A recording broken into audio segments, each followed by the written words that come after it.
All right, welcome back. Moving on with business today.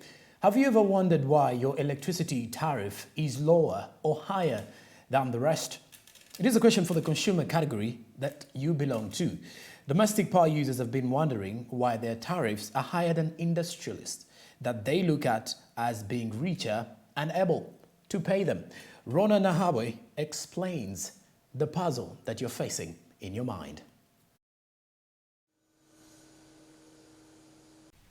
The regulator of the Uganda Electricity Regulatory Authority says in the categorization of tariffs, its primary consideration is the impact of the consumer category to the economy in the long run. Electricity Regulatory Authority says if industrialists were charged high tariffs, the end products would be expensive to the extent that the public would spend much more to access the essential goods or even fail to get them. The government agency that regulates, licenses and supervises the generation, transmission and the distribution, the sale, export and importation of electrical energy in Uganda says that consumer categorization tariff prices are relatively fair today. Electricity Regulatory Authority was established in 2000 in accordance with the Electricity Act of 1999 as an agency of the Uganda Ministry of Energy and Mineral Development. According to Electricity Regulatory Authority, about 150,000 electricity consumers in Uganda belong to the domestic consumer tariffs. In the last tariff adjustment, domestic consumers pay 250 shillings for the first 15 minutes, under which the lifeline tariff and thereafter pay 747 shillings for the next units purchased. That is a reduction of 750 shillings in the previous quarters. Commercial consumers pay 616 shillings from 639, while medium industrial consumers pay 529 shillings from 556. Large-scale consumers pay 355 from 361, while extra-large consumers pay 300 from 301. The street lighting tariff has, however, remained constant at 370 shillings. You price the producers fairly low so that the aspects they produce like soap are affordable. And forget about the difficult economic times we're going through right now. If it was not for the current situation, the price of soap has averagely been nearly 4,000 a bar or so. Fair enough. And what other things?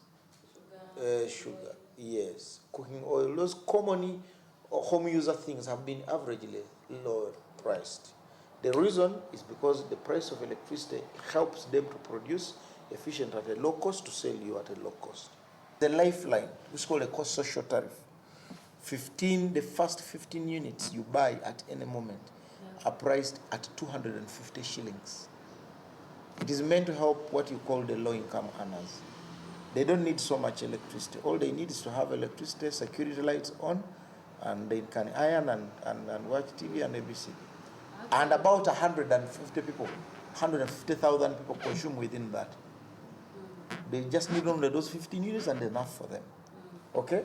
Now, beyond that, from the 16th unit that you consume up to the 80th unit of electricity, you will be charged, okay, 745. You are charged, not we will, but you are charged 745.7. That is it. Now, if you consume beyond 81 to 150, you are charged 412 shillings per kilowatt. Why have we created this category here? We created this category here for what you call Kampala's middle class, so that they are able to use electricity for cooking. Okay? So there are those of you who buy like electricity at 100, you get 100,000 and buy electricity at once. I can inform you that you benefit from this.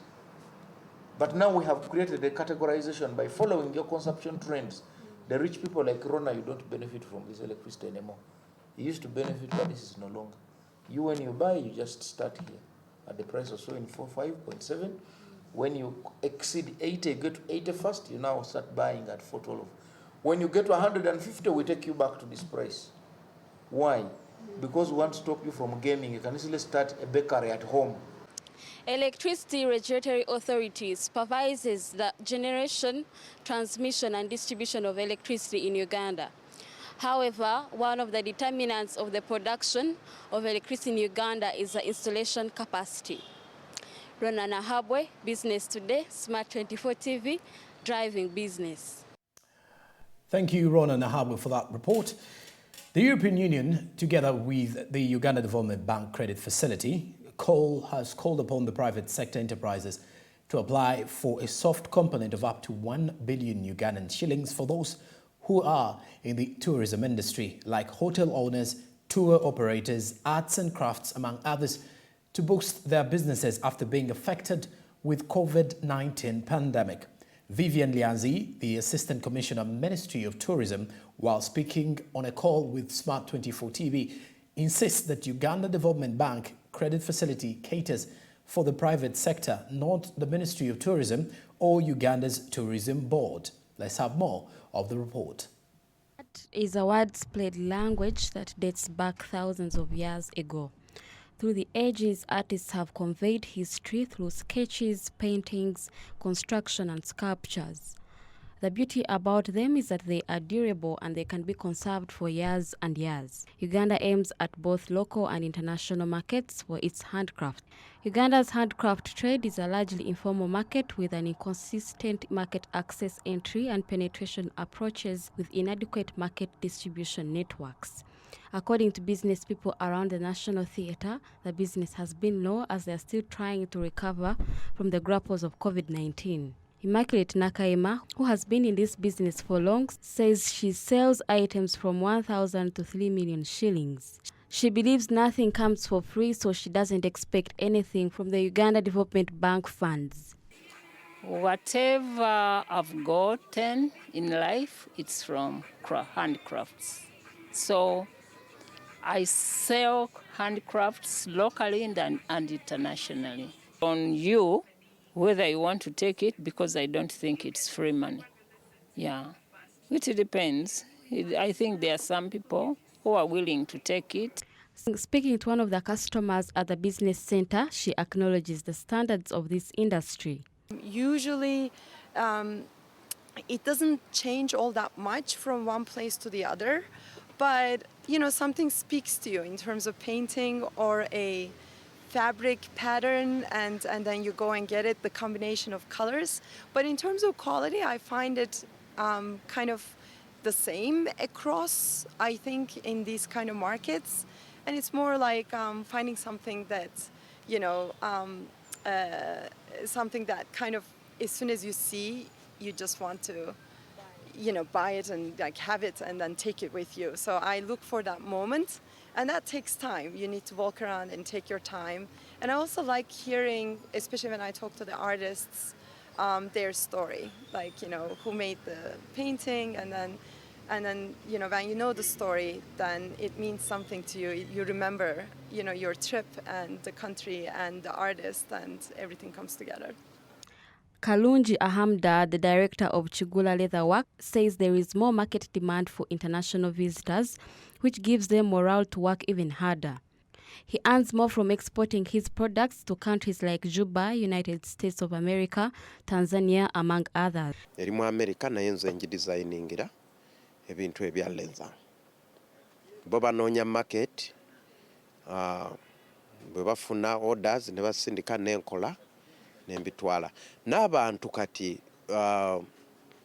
bangi nnyo kati okugeza ng'ejjuba, nina akatale kanene Juba.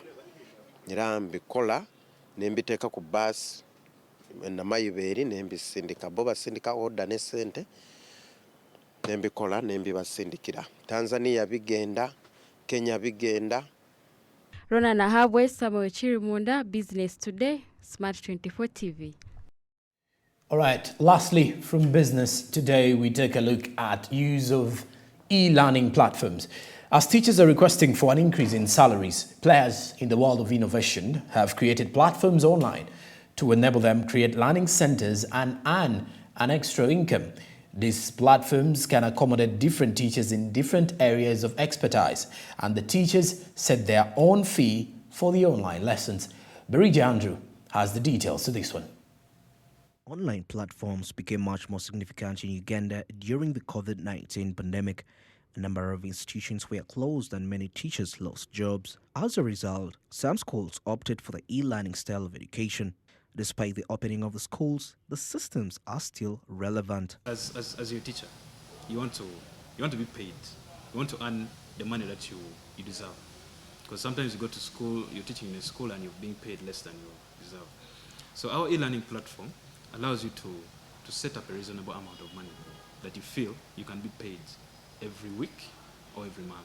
Of course, we as the administrators of the platform, we have to be regulatory. We are on regulatory body, though we are trying to get in touch with the ministry so that we can put in more regulations. So if you're a teacher and you're qualified, you can think of starting your own business. Let me call it that. You know, it's a learning business. With the e-learning platform, it actually doesn't require you to be in the school, because there are those schools whereby you work for them but you're not paid, you know. But with this, it's like the student logs in, because the first week the student learns for free. If at all the student has liked you, she will click a yes. If they haven't liked you, then she'll click a no. So with that first week, the student, you're supposed to be interacting with the student. If the student likes you and likes the subject or how you are giving the content out, the student will just accept, okay? So basically with the e-learning process, or maybe the e-learning link, I've realized that it actually helps a teacher even if a teacher is not in a school, yeah? As long as you have your papers and you're qualified, because the system itself automatically checks, are you qualified? You have the papers, okay? E-learning plays a huge role in education through ensuring that students continue with their studies even when they are away from the learning centers physically. Barija Andrew, Smart 24. Thank you very much, Barija Andrew. With that, let's have a recap of our top stories. It is okay for Ugandans to substitute wheat with local available cassava flour for the production of bread. E-learning platforms, a clean and quicker way of teachers getting extra earnings. Stanbic Bank together with Kirundo Hospital have hosted a stakeholders meeting and medical expo as a way of giving back to the community. The UDB credit facility caters for the private sector, not the Ministry of Tourism or Uganda Tourism Board.